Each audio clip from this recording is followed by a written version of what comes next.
আৰু শ্ৰদ্ধা নিবেদন কৰা হৈছে আৰু আজ্ঞা শিৰোগত কৰি কল্পতৰু পুৰাণ সূৰ্য মহাভাগৱতৰ পদবন্ধৰ মাজলৈ আমি আগবাঢ়ি যাব বিচৰা হৈছে। কৃষ্ণ গুৰু শংকৰ মাধৱৰাম নাভিৰ চৰিত্ৰ বৰ্ণন। ৰাম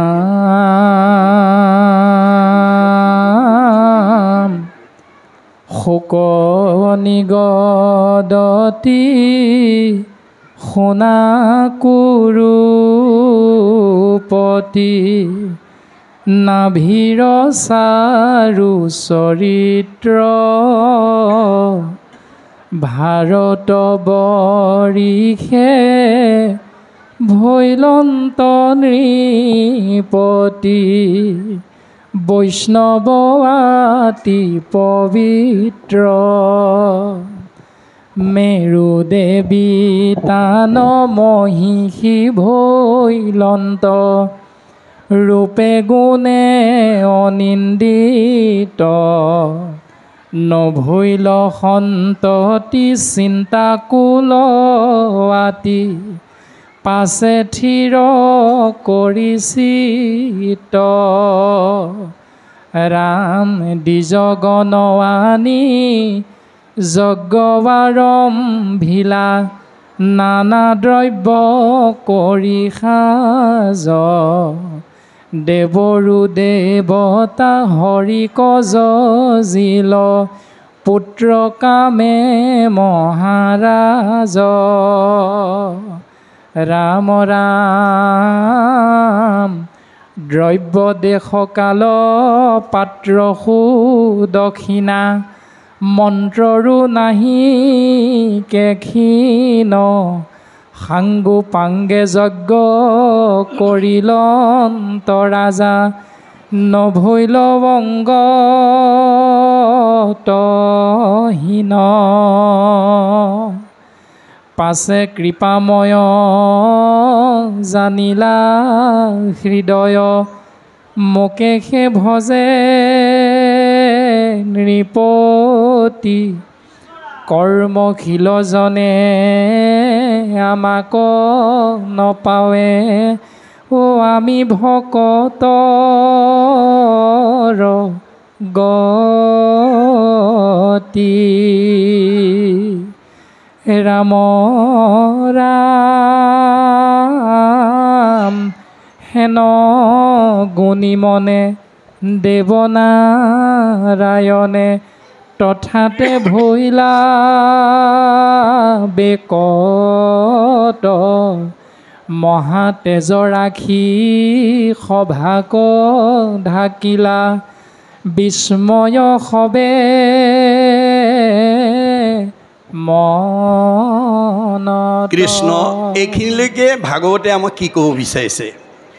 এই পদৰ পৰা আমি জানিবলগীয়া, বুজিবলগীয়া, শিকিবলগীয়া আৰু আমাৰ উঠি অহা প্ৰজন্মক জনাবলগীয়া, শিকাবলগীয়া, বুজাবলগীয়া কি দিশ আছে, আমি তাৰ ওপৰত পদবন্ধে আলোচনা কৰিম। এতিয়া মৃত্যুমুখী পৰীক্ষিতক আহি শুকদেৱে এই কাহিনীটো শুনাইছে। 7 দিন সময় আছে, 7 দিন মাত্ৰ। 7 দিন যদি পৰীক্ষিত আছে, আমাৰ কেইদিন আছে বাৰু? আমাৰো 7 দিনে দেই, মনত ৰাখিব। পৰীক্ষিতক বেছ কৰি লৈছে। মই অলপ আগতে কৈছোঁ, আখ্যান উপাখ্যান কাহিনী উপকাহিনীৰ মাজেদি আমাক নৈতিক শিক্ষা, আধ্যাত্মিক শিক্ষা দিয়াৰ কাৰণে ভাগৱতে প্ৰয়াস কৰিছে, গুৰুজনাই প্ৰয়াস কৰিছে। গতিকে এতিয়া আমাৰ আজি কি বাৰ? আজি বুধবাৰ, অহা মঙলবাৰলৈকে, আজি বুধবাৰৰ পৰা অহা মঙলবাৰলৈকে এই 7টা দিনত আমাৰ ইয়াত বহি থকা সকলোৰে জন্ম মৃত্যু এই 7টা দিনতে হ'ব। এই 7টা দিন বাদ দি আমি কোনো জন্মও হ'ব নোৱাৰোঁ, মৃত্যুও হ'ব নোৱাৰোঁ। কোনে জানে মই ঘৰ পামগৈ নে নাপাম? আমাৰ গুৰুজনাই ভাগৱতত লিখিছে, পদ্মৰ পত্ৰৰ নীৰ পৰিজেন নহি থিৰ সেইমতে জীৱন চঞ্চল। আমাৰ পদুম পাতৰ পানীৰ লগত আমাৰ দেহত থকা জীৱটো তুলনা কৰিছে। পদুমৰ পাতৰ পানী বতাহে কেনেকৈ পেলাই দিব তাৰ যেনেকৈ কোনো সিদ্ধান্ত নাই, আপুনি কি পৰিস্থিতিত কি সংঘাতত আপোনাৰ দেহৰ পৰা জীৱ ওলাই যাব তাৰো সিদ্ধান্ত নাই। সেইকাৰণে দৃষ্টিশক্তি থাকোঁতেই, শ্ৰৱণ শক্তি থাকোঁতেই, বাক শক্তি থাকোঁতেই, ভৰিকেইটা আহিব পৰা শক্তি থাকোঁতেই, হাতৰ কৰ্মশক্তি থাকোঁতেই আমি তেওঁৰ কামত এই দেহ মন শৰীৰ লগাব লাগে। মনত ৰাখিব কথাটো। গতিকে আমাৰ মানে চকু থকাতে আপোনালোকে এই নিমন্ত্ৰণ পালে, এনেকুৱা অনুষ্ঠানলৈ নিমন্ত্ৰণ পালে 10 বন কাটি কৰি আহিব। আমাৰ মহাপুৰুষ মাধৱদেৱে লিখিছে, তোমাৰ গুণৰ মহিমা দেখিয়াই আন যত কাম দূৰতে তেজিয়া থৈলোঁ।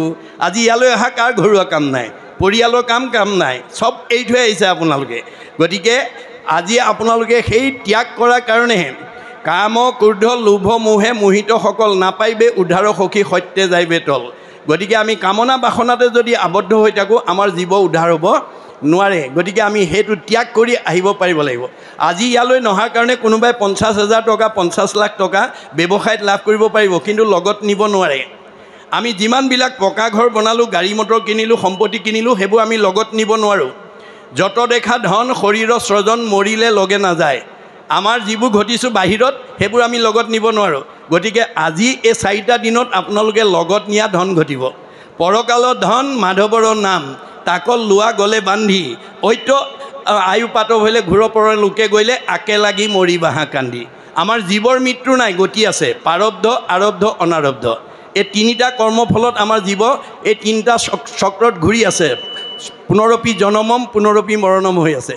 এতিয়া আপোনালোকৰ এই জগদুৱাৰ এই গায়ন গাঁৱৰ আমাৰ একেখন গাঁৱতে বহুতে বাস কৰি আছে, একে সীমাতে আছে, একে পৰিৱেশত আছে, একে আহাৰ পানী খাইছে, একে বায়ু সেৱন কৰিছে। আমাৰ মতে চবৰে সুখ দুখ একেই হ'ব লাগিছিলে। একে হয়নে বাৰু? নহয়, সুখবিলাক একে বুলি কৈছে দেই, মনত ৰাখিব। আমাৰ জীৱনৰ সুখবিলাক অকল গায়ন গাঁৱৰ বা বেজৰ চুবুৰীয়া নহয়, পৃথিৱীৰ যিমান সুখী মানুহ আছে, দাৰ্শনিক পণ্ডিতে কৈছে all happy families R alike but unhappy families R unhappy in there own fashion. পৃথিৱীত যিমানবিলাক সুখী আছে চব সুখবোৰ একেই, কিন্তু দুখবোৰ চবৰ বেলেগ বেলেগ। আমি পৃথিৱীৰ কথা বাদ দিলোঁ, আজি গায়ন গায়নত অনুষ্ঠান কৰিছোঁ, আপোনালোকৰ গাঁওখনকে উদাহৰণ হিচাপে ল'ব বিচাৰিছোঁ।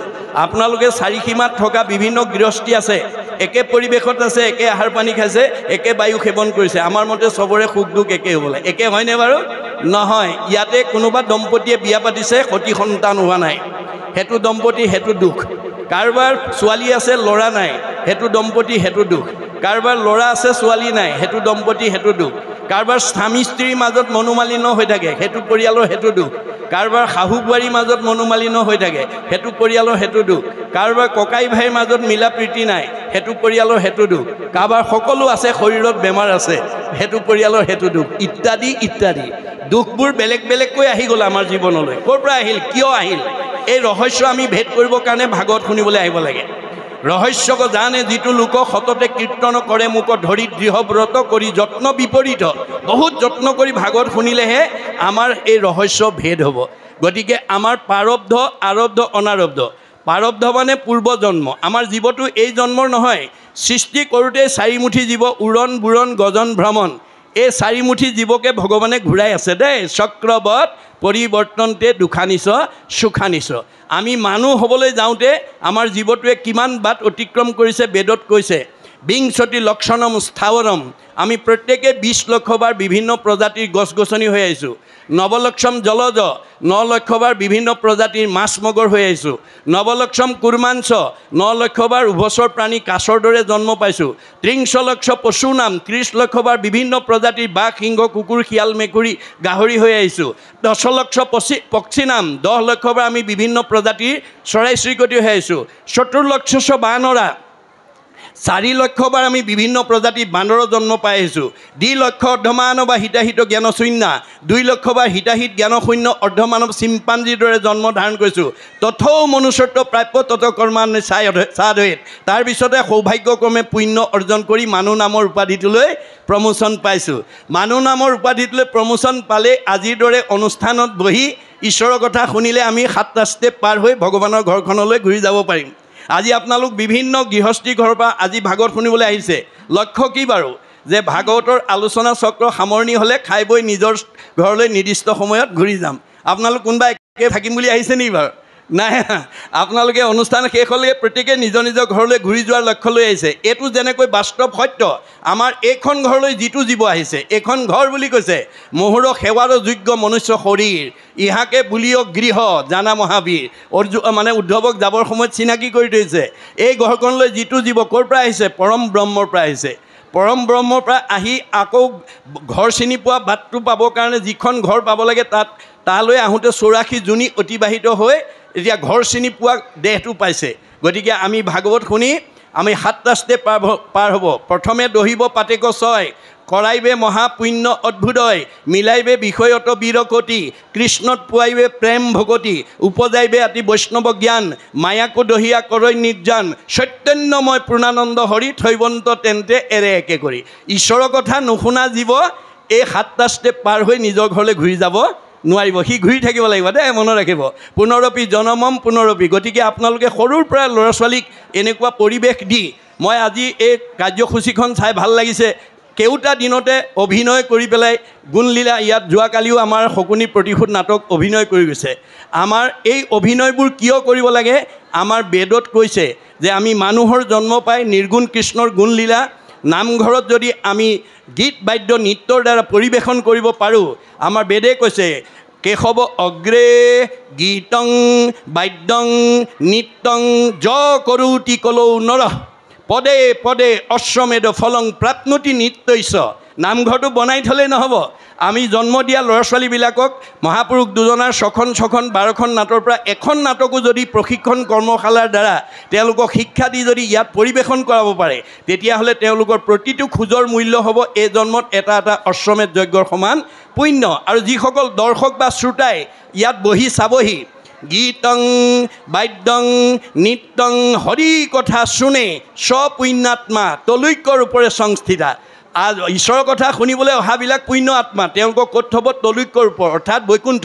আজি আপোনালোকে ভাগৱত শুনিবলৈ আহিছে, আপোনালোকক জেগা ক'ত দিব? তলৈকৰ ওপৰত, বৈকুণ্ঠত। গতিকে জীৱন্ত অৱস্থাত যাতে এক ক্ষণ, বেছি নহয় দেই, একক ক্ষণ মানে যিটো শুনে কৃষ্ণ কথা, তাৰ বিনে আনৰ জীৱন যাই বিঠা। এক ক্ষণ মানে 4 মিনিট, দাৰ্শনিকৰ অভিমত। 4 মিনিট সময় যাতে আমাৰ প্ৰতিজন সদস্যই কৃষ্ণৰ কথা ৰাতিপুৱা শুই উঠাৰ পৰা গধূলা হোৱালৈকে শুনা আৰু গোৱাৰ যাতে মানে সুবিধা দিব পাৰে বা ল'ব পাৰে, তেতিয়াহ'লে আমাৰ জীৱনটো সাৰ্থক হ'ব। গতিকে ঈশ্বৰৰ গুণনাম ল'লে আমাৰ কি হ'ব? মগজ, শৰীৰ, মন সকলো উৎকৰ্ষ সাধন হ'ব। এই কথা বা বিশ্ববিখ্যাত নাট্যকাৰ শেক্সপিয়াৰে কৈছে, mind can be purified by the music, body can be purified by the exercise, both body and mind can be purified by the dance. অৰ্থাৎ যি মানুহে বৰগীত গাব, লোকগীত গাব, কীৰ্তন গাব, ঘোষা গাব, সেইবিলাকৰ মগজবোৰ শোধন হৈ থাকে। আজি নাম লগুৱাই নাম গাইছে, বৰগীত গাইছে, কীৰ্তন গাইছে, তেওঁৰ মগজ শোধন হৈ থাকিব। গতিকে ঈশ্বৰৰ নাম লোৱা মানুহৰ মগজটো শোধন হৈ থাকে। আৰু যি ভকতৰ লগত বহি বাৱৈ হাত তালি যিটো কৰিয়া কীৰ্তন, মূৰ প্ৰেম ভাৱত যাৰ আকুল ভৈল মন, মাটিত লুটাৰি পৰে যিটো মহাশয়, সত্যে সত্যে গৈলো সখী তাহাঁতে বিক্ৰয়। ভগৱন্তে কৈছে মোৰ নাম যি আনন্দ মনেৰে হাত চাপৰি ল'ব, মই তেওঁৰ ওচৰত বিক্ৰয় হৈ যাওঁ। গতিকে হাত তালি মৰাৰ লগে লগে আমাৰ শৰীৰটো শোধন হয়। both body and mind can be purified by the dance. নাচিলে মানে মন আৰু শৰীৰ দুয়োটাই সংশোধন হয়। আপোনালোকে নাচিবলৈও শিকিব। মানুহৰ আগত লাজ কৰিলে ঘৰত মানুহ নথকা অৱস্থাত লাইফ চাইজ আইনাখনৰ ওচৰত গৈ কঁকাল ভাঙি ভাঙি নাচিবলৈ শিকিব। তেতিয়াহ'লে আপোনাৰ শাৰীৰিক মানসিক দুয়োটা উৎকৰ্ষ সাধন হ'ব, আয়ুস বাঢ়িব। মনত ৰাখিব কথাটো, আয়ুস বাঢ়িব। যাৰ মনটো আনন্দত থাকে তাৰ আয়ুস বাঢ়িব, যাৰ মন মৰা সি আয়ুস কমি যাব। গতিকে মহাপুৰুষ শংকৰদেৱে এই সকলো বস্তু আমাক দি থৈ গৈছে। সেইকাৰণে এওঁ যেতিয়া দেখিলে যে ধুনীয়া চৰিত্ৰ এটা তোমাৰ কম, কি ক'ম? ভাৰত বৰিষে ভৈলন্ত নৃপতি বৈষ্ণৱ আতি পবিত্ৰ। সুকে মৃত্যুক খনগনি থকা পৰীক্ষিতক আহি কৈছে, তোমাক আজি মই ভাৰতবৰ্ষৰ এজন বৈষ্ণৱ ৰজাৰ চাৰিত্ৰিক জীৱনৰ সম্পৰ্কে ক'ম। গতিকে তুমি সোনকালে মনোযোগেৰে শুনিবা। কি কৈছে? যে মেৰু দেৱী টান মহিষী ভৈলন্ত ৰূপে গুণে অনিন্দিত। তেওঁৰ মানে মেৰু দেৱী নামৰ এগৰাকী ভাৰ্যা আছিল, যিগৰাকীৰ ৰূপ যৌৱনত আনৰ লগত তুলনা নহয়, অনুপম ধুনীয়া। কিন্তু দুখটো ক'ত থাকিল? নভৈল সন্ততি চিন্তা কুল আতি পাছে স্থিৰ কৰিচিত। কিন্তু ধুনীয়া ভাৰ্যা আছে সঁচা, ল'ৰা ছোৱালী নাই। এতিয়া ল'ৰা ছোৱালী পাবৰ কাৰণে কি কৰিব লাগিব, সেই কথাটো বৈষ্ণৱ ৰজাৰ কাৰণে নাভিয়ে সিদ্ধান্তত উপনীত হৈছে। কি সিদ্ধান্তত উপনীত হৈছে? দ্বিজগণ আনি যজ্ঞ আৰম্ভিলা, নানা দ্ৰব্য কৰি সাজ, দেৱৰো দেৱতা হৰিক যজিল, পুত্ৰ কামে মহাৰাজ। তেওঁ এটা সিদ্ধান্তত উপনীত হ'ল যে আমাৰ মনৰ কামনা পূৰণ কৰিবলৈ হ'লে আমি ভগৱন্তৰ চিন্তনৰ বাদে আৰু বিকল্প নাই। অৰ্থাৎ আমাৰ সকলো মনৰ কামনা ভগৱন্তহে পূৰণ কৰিব। আপুনি ৰাতিপুৱা শুই উঠাৰ পৰা গধূলা খোৱালৈকে ক'ৰবালৈ যাত্ৰা কৰি আপোনাৰ পৰিয়ালবৰ্গ যায়। আপোনালোকে ৰাতিপুৱা শুই উঠাৰ পৰা গধূলা খোৱালৈকে কিছুমান কৰ্ম কৰে। এতিয়া যাত্ৰা আৰু কৰ্মৰ মাজত কি আছে? প্ৰতিটো যাত্ৰাৰ মাজত আমাৰ লক্ষ্য আৰু উদ্দেশ্য থাকে। আমাৰ লক্ষ্য উদ্দেশ্য নথকা কোনো যাত্ৰা কোনো পৰিয়ালে কেতিয়াও নকৰে। ৰাতিপুৱা শুই উঠাৰ পৰা কৰ্মবিলাক কৰোঁতে আমাৰ কৰ্মৰ মাজত কি থাকে? এটা আশা বা বাসনা থাকে। বাসনাবিহীন কোনো কৰ্ম কোনো মানুহে নকৰে। এতিয়া প্ৰশ্ন হ'ল, আপোনাৰ যাত্ৰাৰ লক্ষ্য আৰু উদ্দেশ্য, কৰ্মৰ যিটো কামনা আৰু বাসনা কোনে পূৰণ কৰিব? কোনে পূৰণ কৰিব? গুৰুজনাই কৈছে ভগৱন্তই পূৰণ কৰিব। ভগৱন্ত পূৰ্ণ কাম, আমি অকাম। তেওঁ স্বতন্ত্ৰ, আমি পৰতন্ত্ৰ। আপুনি বহুত দিনৰ পৰা ক'ৰবালৈ যাম বুলি ভাবি থাকিলেও নিৰ্দিষ্ট দিনা যাব নোৱাৰিবও পাৰে যদি ভগৱন্তই যাব নিদিয়ে। খাম বুলি বাঢ়ি লোৱা ভাত কাঁহীও খাবলৈ নাপাব পাৰে যদি ভগৱন্তই খাব নিদিয়ে। শুম বুলি পাৰি লোৱা বিচনাখনতো শুবলৈ নাপাব পাৰে যদি ভগৱন্তই শুব নিদিয়ে। ভগৱন্ত স্বতন্ত্ৰ, আমি পৰতন্ত্ৰ। তেওঁ পূৰ্ণ কাম, আমি অকাম। গতিকে আমাৰ কৰ্মবিলাক কিহত কৰিব লাগিব? ভগৱানত অৰ্পণ কৰিব লাগিব। আপোনাৰ ল'ৰা ছোৱালী কোনোবা যাবলৈ ক'ৰবাত ওলাইছে, স্কুললৈ ওলাইছে, ফুৰিবলৈ ওলাইছে, বোপাই স্কুললৈ যোৱা হয়, কৃষ্ণ বুলি কৈ যোৱা, ৰাম বুলি কৈ যোৱা। ককাক বহি আছে, ককাক সেৱা এটা কৰি যোৱা, বা ভকত এজন বহি আছে, ভকতক সেৱা কৰি যোৱা। এই নৈতিক শিক্ষা আমি সৰুৰ পৰা ল'ৰা ছোৱালীক দিব লাগিব। হেন জানি শিশু হ'ব এৰা আন কৰ্ম, ধৰিও কুমাৰ কালে ভাগৱত ধৰ্ম। আমি ল'ৰা ছোৱালীক সৰুৰ পৰা ভাগৱত ধৰ্ম, ভক্তি ধৰ্ম শিক্ষা দিব লাগিব। আপোনাৰ কথামতে যদি ল'ৰাটো বা ছোৱালীজনীয়ে যাত্ৰাকালত যদি কৃষ্ণ বা ৰাম বা হৰি বুলি হাজাৰটা নামৰ এটা নাম উচ্চাৰণ কৰি যায়, আমাৰ ভাগৱতে কৈছে, যিটো জনে যায় নাম উচৰি তাৰো পাছে পাছে ভ্ৰমন্ত হৰি। বৎসক স্নেহ যেন ধেনু ধাৱে, ভজিও জানি হেন হৰি পাৱে।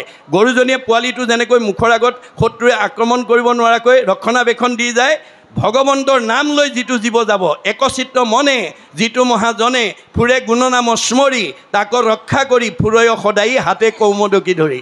কৌমদকী মানে গদা, গদা মানে নাম। শংখ চক্ৰ গদা পদ্ম, গুৰুদেৱ নাম ভকত। আমাক নামে নাতাৰিলে জীৱ আৰু তৰণৰ উপায় নাই। এই নীতি শিক্ষাবিলাক আমি প্ৰত্যেককে দিব লাগিব। যাত্ৰা কালত ঈশ্বৰৰ নাম লৈ যাত্ৰা কৰিব লাগিব, আৰু কৰ্মটো কৰোঁতে ঈশ্বৰত অৰ্পণ কৰিব লাগিব। যত ধৰ্ম কৰ্ম কৰা কৃষ্ণত অৰ্পণ। মই কৰিছোঁ বুলি ভাবিলে ভুল হ'ব, যশোদাৰ নিচিনা হ'ব। দধিবাংগ ভনাৰ কাৰণে যশোদাই ৰাজভঁৰালৰ জৰি আনি কৃষ্ণক বান্ধিছে দুৱাঙুলে নাতে, আকৌ যোৰা দিয়ে দুৱাঙুলে নাতে। গণ্ডগোলটো ক'ত লাগিল? মই বান্ধিছোঁ, মোৰ পুত্ৰক বান্ধিছোঁ। মই আৰু মোৰ অহংকাৰ ভাৱটো যি পৰ্যন্ত থাকিব, ঈশ্বৰক আমি আমাৰ লগত আনিব নোৱাৰিম। ভকতৰ সৰ্বদোষ সহিবাক পাৰোঁ, দম্ভ দৰ্প অহংকাৰ সহিতে নপাৰোঁ। আমাৰ কোনো বস্তু বিনাশী, লগত নিব নোৱাৰা কোনো ধৰণৰ সম্পদে যাতে আমাৰ মনলৈ অহংকাৰ ভাৱ আনিব নোৱাৰে, তাৰ কাৰণে ভাগৱত শুনি আমি সচেতন হ'ব লাগিব। আমাৰ প্ৰধানকৈ 5টা অহংকাৰে আমাক ভক্তি কৰিবলৈ নিদিয়ে, আজি ঠাইলৈ আহিবলৈ নিদিয়ে। বেদৰ মতে কি কি অহংকাৰ? জাতি বিদ্যা মহতঞ্চ, ৰূপ যৌৱনম এব চ, যত তৎ স্তুতি বৰ্ধেত, পঞ্চতৈ ভক্তি কণ্টকঃ। এই 5টা ভকতিৰ কাঁইট বুলি কৈছে। মই এই জগদুৱাৰ গাঁৱৰ বায়ন গাঁৱৰ মই আটাইতকৈ ধনী মানুহ, মই আটাইতকৈ বিদ্যাৱন্ত, মই আটাইতকৈ সম্পদশালী, মই আটাইতকৈ বুদ্ধিৱন্ত, মই আটাইতকৈ জ্ঞানী, এই বুলি ভাবি পেলাই যদি অভিমান কৰি পেলাই যদি নাহে, তেতিয়াহ'লে তেওঁ ভকতি কৰিব নাই। জাতিৰ অহংকাৰ থাকিব নালাগিব। মই উচ্চ জাতি বুলি যদি কাৰোবাৰ অহংকাৰ থাকে, তেওঁ ভকতি কৰিব নোৱাৰে। বিদ্যা, মই গাঁওখনৰ ভিতৰত মোতকৈ ডিগ্ৰীধাৰী মানুহ দ্বিতীয় নাই, এই বুলি ডিগ্ৰীক লৈ যদি কোনোবাই অহংকাৰ কৰে, তেওঁ সাধাৰণ মানুহৰ লগত বহি ভকতি কৰিব নোৱাৰে। মহতঞ্চ, মই গাঁওখনৰ ভিতৰত মোতকৈ ধনী মানুহ নাই, এই বুলি লগত নিব নোৱাৰা বিনাশী ধনক লৈ যদি গৰ্ব কৰিব, সি কেতিয়াও ভকতি কৰিব নোৱাৰে। ৰূপ, চেহেৰা ভাল হ'লেও আমাৰ কিছুমান বগা চগা ধুনীয়া হ'লে ক'লা ফালে নাচায়েই। তেনেকুৱা যদি স্বভাৱ আছে এৰিব দেই। আমাৰ বহুত গাভৰু ছোৱালী যদি দেখিবলৈ ধুনীয়া হ'ল, ক'লাজনী ফালে নাচায়ে, ক'লা মানুহৰ প্ৰতি নাচায়। তেনেকুৱা যদি অভ্যাস আছে আপোনালোকে এৰিব। কাৰণ আপুনি এই জগদুৱাৰ মানে বেজৰ চুবুৰীত ধুনীয়া ছোৱালী এজনী, ধুনীয়া ডেকা ল'ৰা, ধুনীয়া এজন মহিলা, ধুনীয়া এজন মতা মানুহ হৈ জন্মগ্ৰহণ কৰিবলৈ পূৰ্বতে আপুনি সাধনা কৰি আহিছে। সাধনাৰ অনুকূলেহে আপোনাক এই জন্মত ধুনীয়া কৰি পঠাইছে। তাকে লৈ পেলাই যদি আপুনি অহংকাৰ কৰে, সুন্দৰক বান্দৰ কৰিবলৈ ভগৱানৰ বেছি সময় নালাগে। আপুনি মইনো কোন? নাৰদকে বান্দৰ কৰি পেলালে। এদিন নাৰদে গৈ ভগৱন্তৰ ওচৰত বৈকুণ্ঠত কথা পাতি থাকোঁতেই প্ৰসংগক্ৰমে কৈছিল, মোৰ সমান সৌন্দৰ্যৱান ব্যক্তি আৰু মৰ্ত্যত দ্বিতীয় নাই। কৃষ্ণই মিচিককৈ হাঁহি পেলাই ক'লে, নাৰদ, এই কথাটো মোৰ আগতে যি ক'লা আৰু দ্বিতীয়বাৰ আনৰ আগত নক'বা। নাৰদে মনে মনে শুনি থাকিলে। ওলাই অহাৰ লগে লগে তেওঁ আকৌ পূৰ্বৰ ভাৱটো জাগৃত হ'ল। মই দেখিবলৈ ধুনীয়া, এইটো ক'লেও দুখ লাগেনে? গতিকে তেওঁ আকৌ অহংকাৰ ভাৱটো অহাৰ লগে লগে কৃষ্ণ চবৰে হৃদয়ত আছে, সমস্ত ভূতৰে মই আছোঁ হৃদয়ত, আপুনি কি ভাবে কি নাভাবে চব কথা জানে। এওঁ আকৌ অহংকাৰ আহি গ'ল। এই অহংকাৰটো যদি এওঁ মনৰ পৰা আঁতৰাই দিব নোৱাৰোঁ, ভৱিষ্যতে এওঁক কেতিয়াও সমাজে ভাল নাপাব। অহংকাৰেই এওঁক সমাজৰ পৰা আঁতৰাই নিব। গতিকে অহংকাৰী মানুহ কেতিয়াও সমাজৰ প্ৰিয় হ'ব নোৱাৰে। গতিকে আমাক কি লাগিব? দাস্যত্ব ভাৱ লাগিব। সেইকাৰণে দাৰ্শনিক পণ্ডিতে কৈছে, to become great one we must be humble. আপুনি যদি সমাজক নিজক প্ৰতিষ্ঠা কৰিব বিচাৰে, আপোনাৰ অহংকাৰ এৰি নম্ৰ স্বভাৱৰ হ'ব লাগিব, তেতিয়াহে আপোনাক সমাজে মানে সেই স্থানত অধিকাৰ কৰি দিব। অহংকাৰী মানুহ সমাজে যাক ভাল নাপায়, ঈশ্বৰেও তাক ভাল নাপায়। মনত ৰাখিব কথাটো। সমাজে যদি যাক বেয়া পায়, ঈশ্বৰে সেইজনক বেয়া পায়। সমাজে যাক ভাল পাব, ঈশ্বৰে তাক ভাল পাব। গতিকে অহংকাৰ শূন্যভাৱে আমি ভক্তি আহৰণ কৰিব লাগিব। গতিকে নাৰদ গৈ থকা বাটতে যুগবলে এখন স্বয়ম্বৰ পাতি দিলে। স্বয়ম্বৰৰ কন্যাগৰাকী বিশ্ব সুন্দৰী, তেওঁ সুন্দৰকহে মালা পিন্ধাব। নাৰদৰ কাণত কথাটো পৰি গ'ল। নাৰদে ভাবিলে মোতকৈতো সুন্দৰ ব্যক্তি দ্বিতীয় নাই, আজি এইগৰাকীক ময়ে লোৱা হওক আৰু। এই বুলি স্বয়ম্বৰৰ প্ৰথম আসনতে গৈ নাৰদ বহিলেগৈ। তাৰ কাষতে গন্ধৰ্ব, তাৰপিছত ৰজা মহাৰজ, একেবাৰে শেষত কৃষ্ণ বহি আছে। গতিকে গন্ধৰ্ব সকলো দেৱতাবিলাকৰ ভিতৰত বেছি ধুনীয়া। যেতিয়া কন্যাই মালা লৈ আহিছে, নাৰদে ভাবিলে আজি মোৰ ডিঙিত সোমাবই আৰু। মূৰটো যেতিয়া আগবঢ়াই দিছে, কন্যাই তেওঁৰ ফালে কটাক্ষ দৃষ্টিৰে চাই যেতিয়া আগবাঢ়ি গ'ল, গন্ধৰ্বজনক কৈছে, কি হ'ল? বোলে তুমি আইনাখন চোৱাচোন। আইনাখন চাইছে, বান্দৰ হৈ আছে। অৰ্থাৎ নাৰদক ভগৱানে বান্দৰ কৰি বহুৱাই থৈছে। নাৰদে গম পাই গ'ল, এইটো প্ৰভুৰ ইচ্ছা।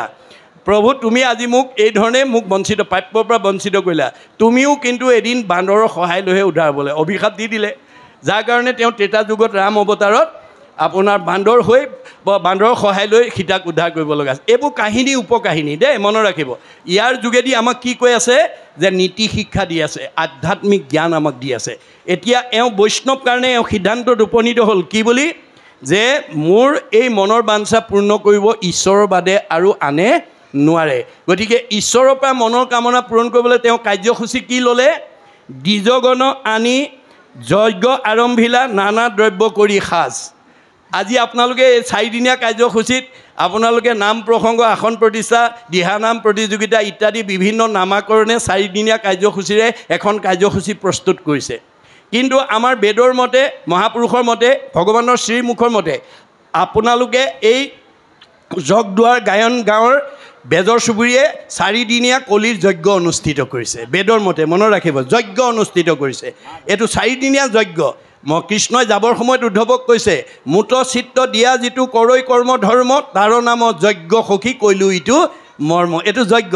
এই যজ্ঞস্থলীলৈকে আমন্ত্ৰিত ভগৱন্ত স্বৰূপ ভক্তসকলক সেৱা শুশ্ৰূষা আচমনি কৰিবৰ কাৰণে এইখন গাঁৱৰ বা এইখন সমাজৰ যিসকল ডেকা গাভৰু বোৱাৰীকে প্ৰমুখ্য কৰি কায়িক, মানসিক, বৌদ্ধিক, আৰ্থিক ত্যাগ কৰি এটা খোজ দি আছে, তাৰ প্ৰতিটো খোজৰ মূল্য হ'ব পদে পদে অশ্বমেধ ফলং প্ৰাপ্নুতি নিত্যস্য। আপোনালোকৰ এই 4 দিন পুণ্য অৰ্জনৰ এটা ডাঙৰ সৌভাগ্য। ভগৱন্ত স্বৰূপ ভকত, আপুনি যাদৱ, মাধৱ, কল্পনা, মাধৱী আহিছে বুলিলে ভুল হ'ব। কাৰণ সেইবোৰ নামবিলাক মাত্ৰ আমাক চিনি পাবৰ কাৰণে দিছে।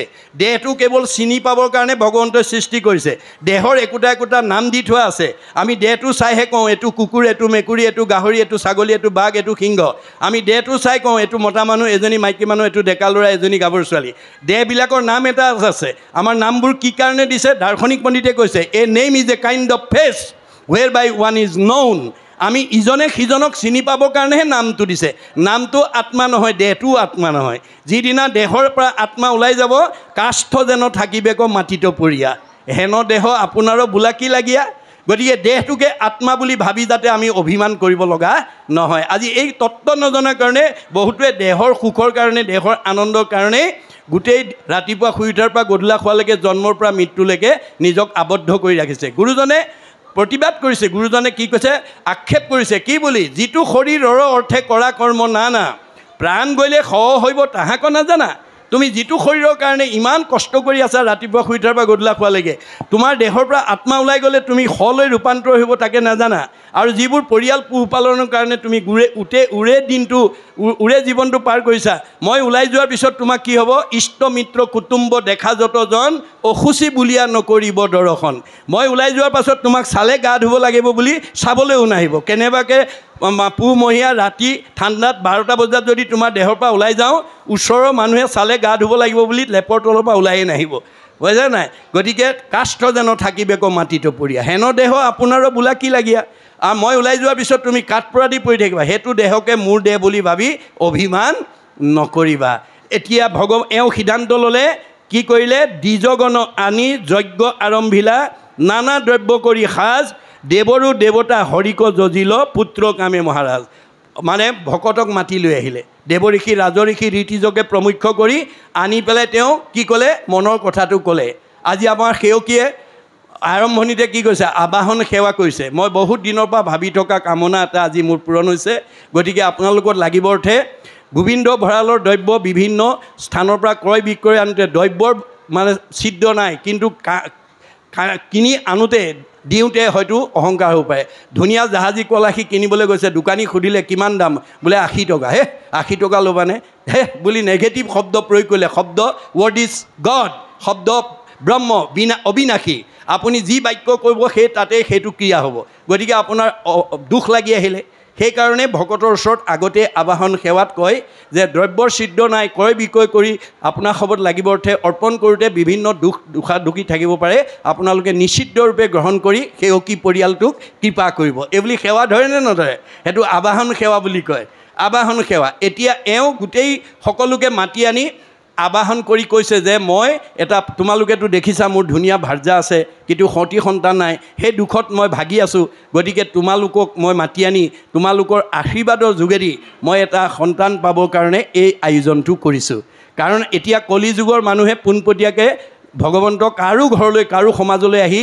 আয়ুষ্মান ভৱ ল'ৰা ছোৱালীকেইটা পঢ়া শুনাত ভাল হ'ব ঘৰখন মংগল হ'ব বুলি ভগৱন্তক কৃষ্ণই আহি নকয়হি কোনে ক'ব হৰিৰ মূৰ্তিক হৰি ভক্তক দেখিবা শক্তি অনুৰূপে তাৰ প্ৰীতি আচৰিবা সমস্ত ভূততে আছে ভগৱান সেহি ভাবি সবাকো কৰিবা বহুমান ভগৱন্ত সকলোতে আছে কিন্তু মূৰ্তিমন্ত হৈ ভকতত আছে আপোনালোকে ভকত বৈষ্ণৱ আলহী অতিথি আহিলে যাদৱ মাধৱ কল্পনা মাধৱী আহিছে বুলি নাভাবিব এয়া আত্মাস্বৰূপ ঈশ্বৰ আহিছে আপোনাৰ ঘৰৰ কাষৰ মানুহজন আহিলেও বা 20 মাইল আঁতৰৰ মানুহজন আহিলেও ঘৰৰ কাষৰ মানুহজন বা মানুহগৰাকী যাদৱ মাধৱ আহিছে বুলি ভাবিলে আপোনাৰ ভুল কৰা হ'ব গতিকে ঘৰৰ কাষৰ মানুহজন বা মানুহগৰাকীক যদি আসনত বহুৱাই ধূপ এডাল জ্বলাই সেৱা এটা লয় তেওঁ অ হৰি অ ৰাম বুলিয়ে ক'ব 20 মাইল আঁতৰৰ ভকত বা আই এগৰাকীক সেৱা কৰিলেও অ হৰি অ ৰামে ক'ব অ হৰি অ ৰামটো আপুনি মই ভবা যাদৱ মাধৱ কল্পনা মাধৱীয়ে কোৱা নাই কোনে কৈছে আত্মাই আত্মা ঈশ্বৰ গতিকে আত্মাৰ পৰা আমি আশীৰ্বাদ ল'ব লাগে গতিকে তেওঁ ভাবিলে যে আমাৰ গীতা ভাগৱতে কৈছে কৃষ্ণক পাইবাৰ জানা ভকতি সে পন্থ ইহাক কহে গীতা ভাগৱত গ্ৰন্থ গীতা ভাগৱতে কৈছে কলি যুগৰ মানুহে কৃষ্ণক পাবলৈ হ'লে ভক্তিৰ মাধ্যমেদি কৰিব লাগিব আৰু সেই ভক্তিটো ক'ত কৰিব লাগিব ভকতত ভকতি দানে কৰোগুৰু দায়া তনয় অধিক আপুনি জন্ম দিয়া ল'ৰা ছোৱালীকেইটাতকৈও ভকতৰ প্ৰতি শ্ৰদ্ধাটো বেছি হ'ব লাগিব আৰু ভকতে যদি বৰ ভাল লাগিলে গৃহস্থী ঘৰলৈ গৈ সমাজখনলৈ গৈ বুলি যদি কয় সজনৰ আশীৰ্বাদে মিলে কৃষ্ণৰ প্ৰসাদ মনত ৰাখিব গতিকে কৃষ্ণই পোনপটীয়াকৈ আমাক আশীৰ্বাদ নিদিয়ে ভকতৰ আশীৰ্বাদ ল'ব লাগিব ভকতৰ আশীৰ্বাদ সেইকাৰণে আমাৰ প্ৰত্যেক ঘৰতে পাৰিলেতো সদায় নোৱাৰিলে সপ্তাহত নোৱাৰিলে পষেকত নোৱাৰিলে মাহেকত নোৱাৰিলে 3 মাহত নোৱাৰিলে 6 মাহত নোৱাৰিলে বছৰেকত এবাৰ হ'লেও আমাৰ ভকতৰ পদধূলি আমাৰ গৃহত পৰিব লাগে এই কথা 24 অৱতাৰৰ অন্যতম অৱতাৰ পৃথুপ্ৰভুৱে চতুৰ্থ স্কন্ধ ভাগৱতত কৈ গৈছে কি বুলি যাহাৰ গৃহত নুহি উপগত একান্ত হৰি ভকত তাৰ গৃহচয় সৰ্পৰ আলয় মহন্তৰ ইটোমত যাৰ ঘৰত ভকতৰ পদধূলি নপৰে ঈশ্বৰৰ নাম নলয় ধনে ধানে টকাই পইচাই গাড়ীয়ে মটৰে পকা ঘৰ দুৱাৰ থাকিলেও আপদৰ পৰা মুক্ত নহয় বুলি ভাগৱতে কৈছে সুমংগলে অমংগল জানা কৃষ্ণ বিনে অমংগলে সুমংগল কৃষ্ণৰ কীৰ্তনে 10টা পকা ঘৰ থাকিলেও 10খন গাড়ী থাকিলেও আপোনাৰ শৰীৰটো সুস্থ হৈ নাথাকিবও পাৰে আপোনাৰ মনটো আনন্দত নাথাকিবও পাৰে গতিকে আপোনাৰ পাৰ্থিৱ ধন টকা পইচা গাড়ী মটৰ পকা ঘৰ দুৱাৰে আমাৰ মন শৰীৰ আৰু আত্মাক উন্নতি পথত সহায় কৰিব নোৱাৰে কোনে কৰিব আন যত সবে মিছা ভক্তিৰ অভাৱে ভক্তি শ্ৰৱণ কীৰ্তন অৰ্চন বন্দন দাস্য সকীৰ্ত পদসেৱন আত্মনিবেদন স্মৰণ তাৰ ভিতৰত এক প্ৰকাৰ ভকতি আচৰণ কৰিলেও আপোনাৰ জীৱই পৰম গতি পাব আমি ল'ৰা ছোৱালীক এই শিক্ষা দিব লাগিব ৰাতিপুৱা শুই উঠাৰ পৰা গধূলা খোৱালৈকে যাতে ভগৱন্তৰ হাজাৰটা নামৰ পৰা এটা নাম ল'বলৈ আমি তেওঁলোকক ক'ব লাগিব যে গতিকে আমাৰ কলিত সেইজনেই ভকত হৰিনাম ঘোষী কলি যুগত নিশ্চয়ে হুইবেক লোক ভকত যাৰ মুখত ঈশ্বৰৰ নাম থাকিব তেওঁৱেই ভকত আৰু যাৰ মুখত ঈশ্বৰৰ নাম নাই তেওঁ অভকত ভকত তৰিব অভকত মৰিব মনত ৰাখিব কথাটো কপিল প্ৰভুৱে কৈছে কপিল বদতি মাও দেৱ শুনা দেৱহুতি অভকতে কদাচিতো নপাৱে মুকুঠি যাৰ মুখত ঈশ্বৰৰ নাম নাই সেইটো জীৱ কেতিয়াও উদ্ধাৰ হ'ব নোৱাৰে গতিকে ঈশ্বৰৰ নাম যাতে আমাৰ প্ৰত্যেকজন সদস্যৰ মুখতে যাতে এটা হ'লেও ওলায় তাৰ প্ৰতি আমি গুৰুত্ব দিব লাগিব আৰু যাৰ ঈশ্বৰৰ নাম নলয় সেইজনক একাদশ স্কন্ধ ভাগৱতত কি বুলি কৈছে ভগৱন্তই যে কদাচিতো নলৱৈ মহুৰ নাম যশ জানিবা অৰ্জুন সিটো মনুষ্য ৰাক্ষস যাৰ মুখত এটাও ঈশ্বৰৰ নাম নোলায় সেইজন দেখাতহে মানুহ কিন্তু স্বভাৱত ৰাক্ষস তেওঁ কি কাৰণে জীয়াই থাকে খাবলৈ জীয়াই থাকে দাৰ্শনিক পণ্ডিতে কৈছে ঈশ্বৰৰ নাম মুখত নথকা মানুহবিলাক খাবলৈ জীয়াই থাকে আমি আচলতে জীয়াই থাকিবলৈ খাব লাগে দাৰ্শনিক পণ্ডিতে কৈছে live to eat but not' eat to live আমি জীয়াই থাকিবলৈ খাব লাগে খাবলৈ জীয়াই থাকিব নালাগে এই দৰ্শনটো নজনাৰ কাৰণে আমাৰ সমাজত এতিয়া খাবলৈ জীয়াই থকা মানুহৰ সংখ্যা বেছি